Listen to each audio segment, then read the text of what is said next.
Hi, and welcome to another episode of the Elevated Beauty Podcast. I'm your host, Emily Fouts, and in today's episode, I want to talk about my personal health conscious efforts. I've kind of mentioned most of my health conscious efforts throughout many episodes, but I kind of wanted to gather them all into one. And I've only started doing this the past maybe 3 or 4 years. And I really have been enjoying the impact that is made on me physically, but not only that, mentally. So I just wanted to share that with you guys. And so keep on listening if you're interested.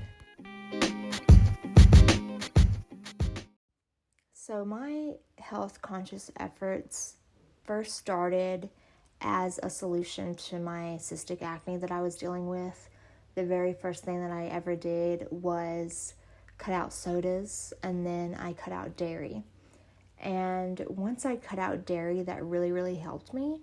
And not drinking soda anymore really either kind of just put me on an easier path. And I'm not perfect. I'm not going to tell you that everything I eat is like so great and I get fresh vegetables all the time and I'm just like, I drink a green smoothie. I hate green smoothies. But it put me on a path to be more aware and feel like it was attainable to cut out a lot of things that are deemed unhealthy. So, I was dealing with cystic acne in my early 20s, and I found it was a mix between high sugar intake, high gluten, dairy, and then I was having some gut imbalance because of the high gluten intake. So once I got all that balanced out, I really felt a lot greater about myself. And then I just wanted to keep going and do better. So like many of you may know, I'm from Louisiana. Fried food. After I lived in Louisiana, I lived in Texas for a while. Fried food, not as bad as Louisiana, but still. And then we moved to Washington. No fried food.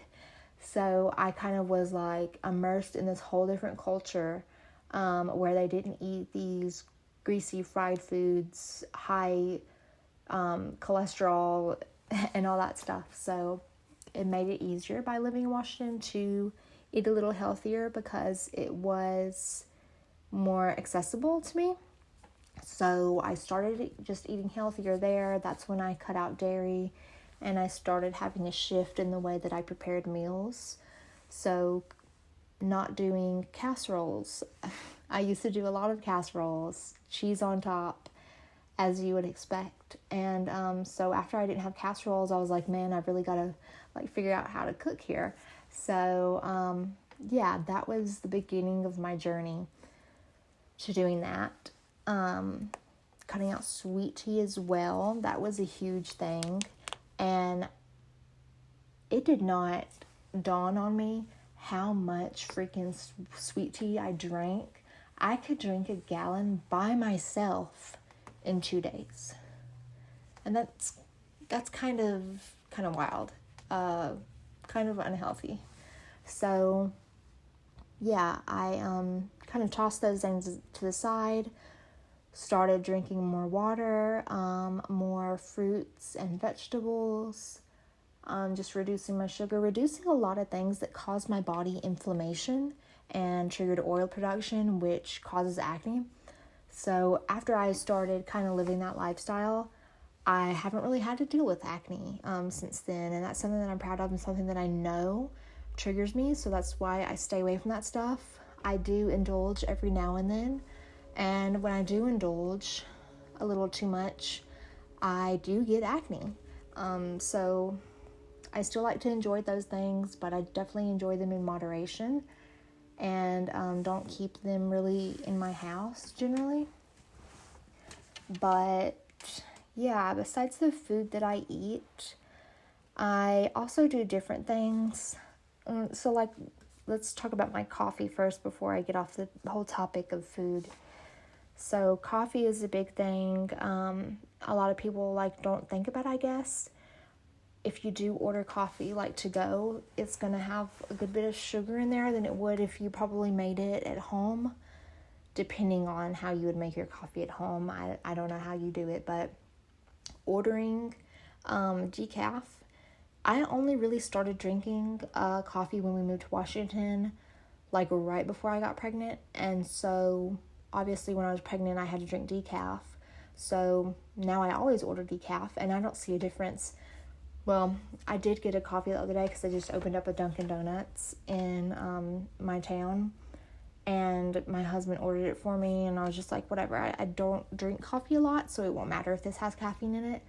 But boy, did it have caffeine in it. I could feel it. My heart was racing after I just drank 3 sips. So I always make sure to order decaf because caffeine does cause inflammation. It is a big trigger for anyone who has autoimmune disorders. So I don't have an autoimmune disorder, by the way, but I'm just saying it is an acne trigger. Caffeine is.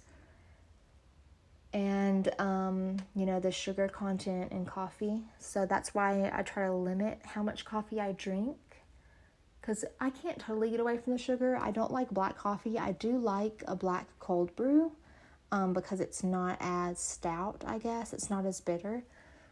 But I try to limit my coffee mostly because of the sugar intake. And then I do a substitute, dairy substitute with oat milk. So besides all of the food, my other health conscious efforts are in the products that I use on my body. So I definitely don't use any products that are carcinogenic. So any ingredient that is going to be known to be toxic. Yeah, so I try to limit any carcinogens, not only in the ingredients list of my products, but, external carcinogens like cigarettes. So not exposing myself to secondhand smoking, and then making sure that obviously I'm using antioxidant serum, and reapplying my SPF, keeping up with my cellular renewal rate, just healthy practices like that. And then I also am conscious about the makeup, so also topical applications.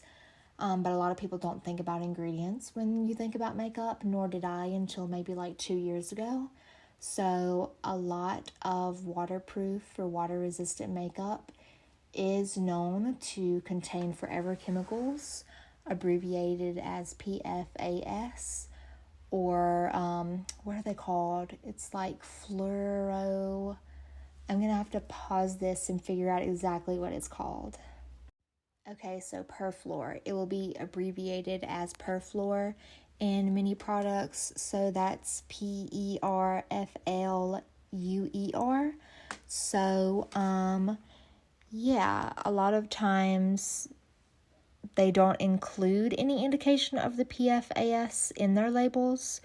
So that's how you can just kind of look for perfluor.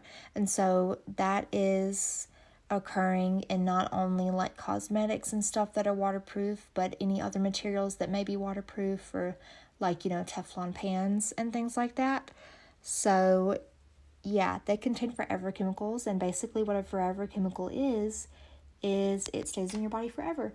Your body does not have the ability to process it out, so it accumulates and accumulates, and it is toxic to your body. So that's pretty much it. They have been linked to certain types of cancer, thyroid disease, liver damage, and reproductive issues. So I like to steer clear of waterproof mascaras and long wear foundations and things like that for that reason. And then also because I have had such a huge improvement in my skin because I've been very consistent, and I've been using ingredients that are customized to my care and things that I deal with. I have pretty good skin. I don't feel the need to cover it up with foundation. I once did, but now that I don't have the need for that, my skin is clear. I don't need to use a foundation, but if I were to use a foundation now, I would definitely use one that did not have a really high oil content, because that would clog your pores and stuff like that. So just kind of keeping an awareness of makeup that is more pore clogging, but mostly just keeping more of my focus on the makeup that is that doesn't participate in animal cruelty and that doesn't have any parabens in them. So parabens are useful in many cosmetics because it makes the plastic more durable. And a lot of companies kind of hide them or abbreviate them. So you'll find them, they usually start with a D. So like DEHP. So DEHP, DEP, DINP, and then we have BBP. We even have an MBP. So if you see anything that's kind of similar to those, that's how you can kind of spot that they have phthalates in them. Yeah, you definitely want to steer clear of phthalates. Parabens are a little bit different. I don't know, did I get them mixed up? Did I call phthalates parabens in the beginning? But anyways, parabens are used as a preservative and they are known to be endocrine disruptors. So I like to stay away from them, but it's not necessarily going to always make or break a product for me if it has it, but you can kind of spot those by, it'll have the word paraben in there, but it'll be like a longer word and it'll start out as something different, and then it has paraben, so that's usually a paraben. There are different preservatives that I would prefer over that aren't endocrine disruptors. If you're not familiar with what an endocrine disruptor is, that makes you more susceptible to like breast cancer and different things like that. It disrupts your hormones, and some other endocrine disruptors are most chemical sunscreens. So that's one reason that I stay away from chemical sunscreens. Really, like the biggest reason I stay away from them. I prefer to use a zinc oxide or titanium dioxide. More so as zinc oxide because it does offer more protection than a titanium dioxide does. But yeah, so I like to stay away from forever chemicals because obviously they're horrible for you. I like to stay away from parabens if possible because they are endocrine disruptors. Chemical sunscreens are also endocrine disruptors. Let's see, what else do I like to stay away from? Like I said, like makeup that can be pore clogging or makeup that does test on animals. If I do find makeup that is like mostly organic, I do prefer that one, but the kind of thing with that is that it doesn't have a very long shelf life. Me personally, I don't have an issue with preservatives as long as they aren't endocrine disruptors generally, but there hasn't been a lot of testing, a lot of studies that preservatives are particularly like very harmful for us. I know there's some that are, but I prefer to have preservatives in my skincare because I want it to last more than a month. But yeah, if it's something that I'll use quicker, like maybe a body scrub, I won't mind it being more organic, but preservatives are definitely useful. But yeah, that's just something to be aware of if you are going to use a product that is like 99% organic or 100% organic, is that it doesn't have any preservatives unless it has like a natural preservative in it, I guess. So the shelf life is going to be a lot less. So apart from what I consume, topical skincare products, makeup, things that I avoid ingredient-wise, some other health conscious efforts that I make are vitamins. So I am not a nutritionist. I am not super knowledgeable about that whole thing. It goes deep just like any other career field does. But I do know that there are some vitamins that are beneficial to our gut health, and those are the ones that I mainly like to focus on. And I know that you can take too many vitamins.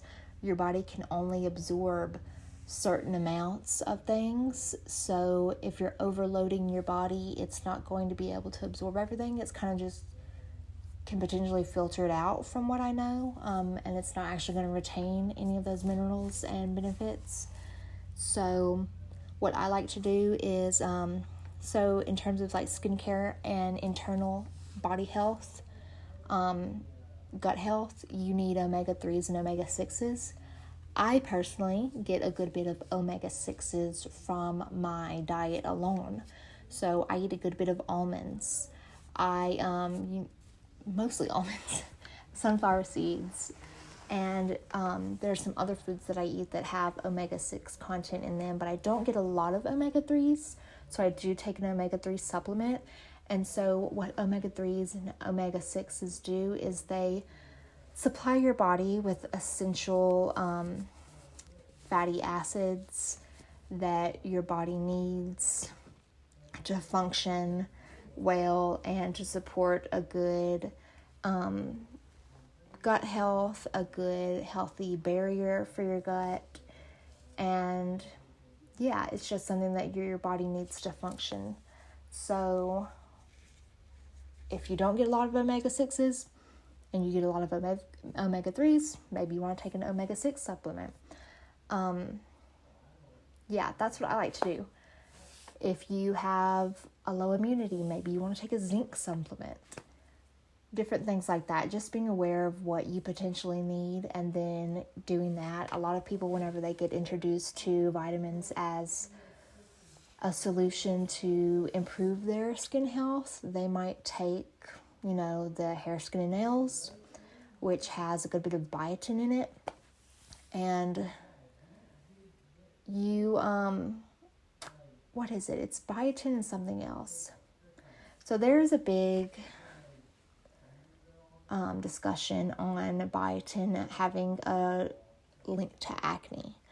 But actually, there has not been a direct link that biotin particularly alone just causes acne. But what it does is your body can only retain a certain amount of biotin. I actually made a post on it a little while back. So, like I said, there's minimal evidence that biotin directly causes acne, but when it's taken as a supplement, the amount of biotin in the gut may be relatively higher than the amount of other B vitamins, specifically vitamin B5, also known as pantothenic acid. So when you're ingesting more biotin than your body needs, your body is unable to absorb the pantothenic acid, which has been known to help prevent acne. So obviously, when there's less of the pantothenic acid in our body, theoretically, it can lead to breakouts. So yeah, taking biotin is going to kind of reduce other B vitamins, and then that can potentially cause acne. So we only need about 30 to 35, is it micrograms or I don't know the measurement, but we only need 30 to 35 of biotin daily, and there's actually foods that contain a sufficient amount of biotin, such as like eggs, milk, bananas, beef liver, pork, salmon, sunflower seeds, which I have a lot of, eggs, sunflower seeds and eggs for me, nuts, oats, sweet potatoes, spinach, avocado, and there's way more than that. But yeah, I know when I was a teenager, I don't know where I heard it, but I heard that biotin helps your hair grow, and I wanted long hair, so I took biotin every day, and I had acne. My body was overloaded on that B vitamin and wasn't able to use the other B vitamins in my body. So not only that, but also I was having acne because of hormones and different things like that, living in a humid climate. So yeah, just be aware of what vitamins you're taking, and maybe even ask your doctor about it. Make sure that you're taking them for a reason, not just because you heard that they can do good things for you, basically, is what I'm saying.